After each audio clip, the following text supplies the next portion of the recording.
Hey everybody, today I'm going to talk to you about using a hot glue gun. So this is a hot glue gun. It is called that because it takes these glue sticks that are solid and it heats them up, and then it comes out in a liquid form that you can use to attach objects together. So this is hot glue. I've already plugged this into an outlet, and I've given it about 5 to 10 minutes, and this part here is warm. This part here is extremely hot. You will burn yourself on that. Even on the low temp ones, they get pretty warm, so you want to be careful. So this is where the glue comes out. This is where it's heated. This is where you put the glue stick in. This here is a trigger. And then these are these little feet that will get it to stand up on your work surface.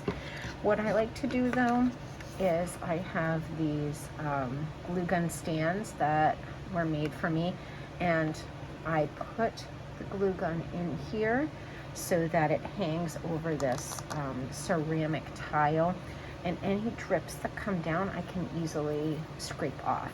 You are going to want to work on a messy mat or some sort of surface that's covered, like newspaper or something. Do not work directly on a table or on a self-healing mat like this. The hot glue will stick to it and you will have an awful time getting that off of that surface.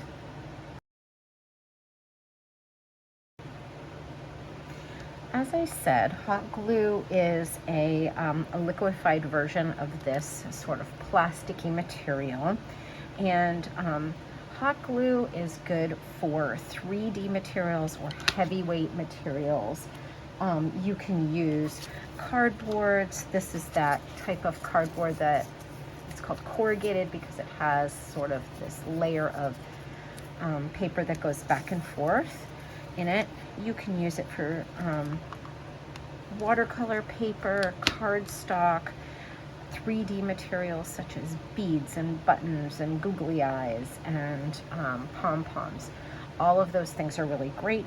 It's also good if you are trying to create more of a 3D structure, if you're starting to build up on things with styrofoam and cardboard and wood, glass, metal. All of those things can be glued using the hot glue sticks.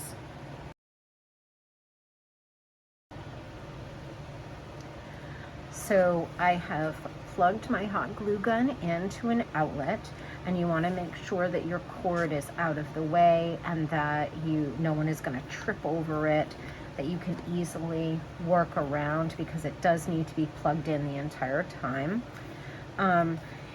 What you want to do is wait about 5 to 10 minutes so that this can be softened up. You also want to have some other glue sticks at the ready so that you can keep feeding them in as you go.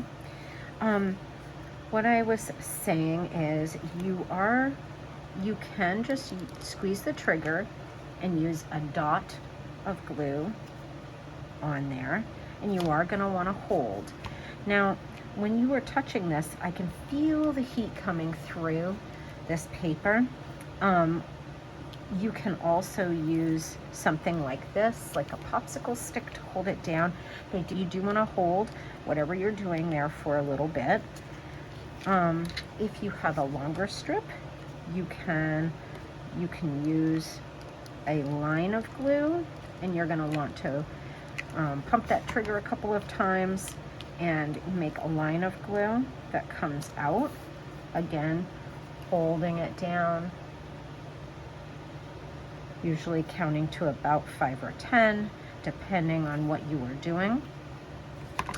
Now, if you are doing a 3D object, you're going to want to be careful. You put a dot of glue on here, and you hold it down. Okay, and you'll see it starting to stick. You can also put a line of glue inside here. You got to give it a little bit of a tap on the back there. hold those things together. They're really great. Glue guns are really great if you're trying to build up and build in a 3D way. So cleanup with the hot glue gun is a little bit trickier than regular.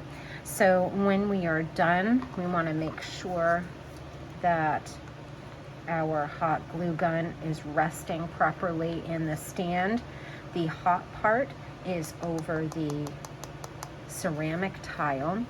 When I would unplug it, and when it's unplugged, I would then go and wrap my cord around and put it away. If you get hot glue, so we're talking about like extra hot glue on a project, you'll see that sometimes you get these like little wispy things that look like spider webs. You can just pull those gently off. That looks a little bit better for your artwork if you don't have those hanging off. Anything else you can try to peel off of your artwork if you have any extra hot glue on, but remember it will probably damage that area. The other thing, if you worked on a messy mat, you can just take the messy mat and put it back.